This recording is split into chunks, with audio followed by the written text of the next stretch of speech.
ಸಿಂಹ ಮತ್ತು ಪುಟ್ಟ ಇಲಿ. ಒಂದು ದಟ್ಟವಾದ ಕಾಡಿನಲ್ಲಿ ಕೇಸರಿ ಎಂಬ ಬಲಿಷ್ಠ ಸಿಂಹವಿತ್ತು. ಕೇಸರಿಯು ಆ ಕಾಡಿನ ರಾಜನಾಗಿದ್ದು ಮತ್ತು ತುಂಬ ಗರ್ವದಿಂದ ಇರುತ್ತಿದ್ದನು. ಒಂದು ಮಧ್ಯಾಹ್ನ ಕೇಸರಿ ಸಿಂಹವು ತನ್ನ ಗುಹೆಯ ಬಳಿ ವಿಶ್ರಾಂತಿ ಪಡೆಯುತ್ತಿತ್ತು.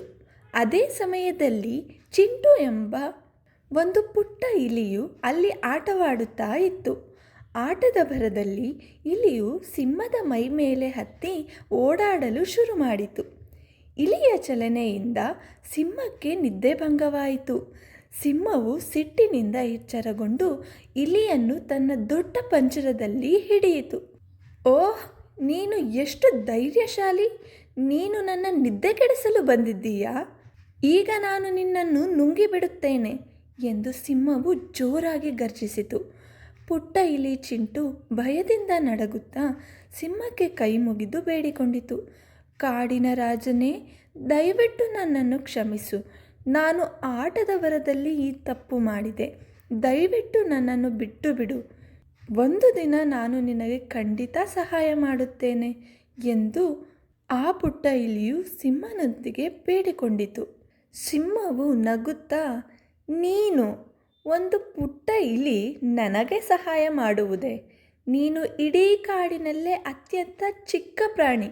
ಹೋಗು, ನಿನ್ನನ್ನು ಬಿಟ್ಟಿದ್ದೇನೆ ಎಂದು ಸಿಂಹವು ಇಲಿಯನ್ನು ಗೇಲಿ ಮಾಡುತ್ತಾ ಕೆಳಗೆ ಬಿಟ್ಟಿತು. ಇಲಿ ಸಂತೋಷದಿಂದ ಸಿಂಹಕ್ಕೆ ಧನ್ಯವಾದ ಹೇಳಿ ತನ್ನ ಬಿಲದ ಕಡೆಗೆ ಓಡಿತು. ಕೆಲವು ದಿನಗಳ ನಂತರ ಕೇಸರಿ ಸಿಂಹವು ಕಾಡಿನಲ್ಲಿ ಓಡಾಡುತ್ತಿರುವಾಗ ಬೇಟೆಗಾರರು ಇಟ್ಟಿದ್ದ ಬಲೆಯಲ್ಲಿ ಸಿಕ್ಕಿ ಹಾಕಿಕೊಂಡಿತು. ಸಿಂಹವು ಆ ಬಲೆಯನ್ನು ಕತ್ತರಿಸಲು ಪ್ರಯತ್ನಿಸಿತು, ಆದರೆ ಸಾಧ್ಯವಾಗಲಿಲ್ಲ. ಸಿಂಹವು ಭಯದಿಂದ ಮತ್ತು ಕೋಪದಿಂದ ಗಟ್ಟಿಯಾಗಿ ಗರ್ಜಿಸಲು ಶುರು ಮಾಡಿತು. ಸಿಂಹದ ಗರ್ಜನೆ ಕೇಳಿದ ಚಿಂಟು ಅಲ್ಲಿಗೆ ಓಡಿ ಬಂತು. ಸಿಂಹವು ಬಲೆಯಲ್ಲಿ ಸಿಕ್ಕಿ ಹಾಕಿಕೊಂಡಿರುವುದನ್ನು ನೋಡಿತು. ಇಲಿ ಸಿಂಹಕ್ಕೆ, ರಾಜರೇ, ಹೆದರಬೇಡಿ, ನಾನು ನಿಮಗೆ ಸಹಾಯ ಮಾಡುತ್ತೇನೆ ಎಂದು ಹೇಳಿತು. ಇಲಿಯು ತಕ್ಷಣವೇ ತನ್ನ ಹರಿತವಾದ ಹಲ್ಲುಗಳಿಂದ ಬಲೆಯ ದಪ್ಪವಾದ ಹಗ್ಗಗಳನ್ನು ಕಡಿಯಲು ಶುರು ಮಾಡಿತು. ಸಣ್ಣದಾದರೂ ಇಲಿಯು ಕಚ್ಚುವ ಸಾಮರ್ಥ್ಯ ತುಂಬ ಹೆಚ್ಚಿತ್ತು.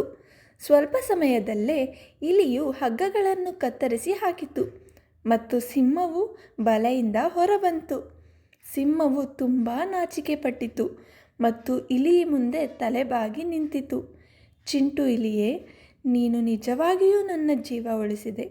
ಆ ದಿನ ನಾನು ನಿನ್ನ ಸಹಾಯವನ್ನು ನಂಬಿರಲಿಲ್ಲ, ಆದರೆ ನೀನು ನನಗೆ ಕೊಟ್ಟಿರುವ ನಿನ್ನ ಮಾತನ್ನು ಉಳಿಸಿಕೊಂಡೆ. ನನ್ನ ಗರ್ವಕ್ಕೆ ಕ್ಷಮೆ ಇರಲಿ ಎಂದು ಸಿಂಹವು ಪ್ರೀತಿಯಿಂದ ಹೇಳಿತು. ಅಂದಿನಿಂದ ಸಿಂಹವು ಇಲಿಯ ಶಕ್ತಿಯನ್ನು ಗೌರವಿಸಿತು ಮತ್ತು ಇಬ್ಬರು ಉತ್ತಮ ಸ್ನೇಹಿತರಾದರು. ಕಥೆಯ ನೀತಿ ಏನೆಂದರೆ, ಯಾರನ್ನಾದರೂ ಸರಿ ಸಣ್ಣವರೆಂದು ಅಥವಾ ಅವರು ದುರ್ಬಲರೆಂದು ಅಂದಾಜು ಮಾಡಬಾರದು. ಸಣ್ಣ ಪ್ರಾಣಿಗಳು ಸಹ ದೊಡ್ಡ ಸಹಾಯ ಮಾಡಬಹುದು.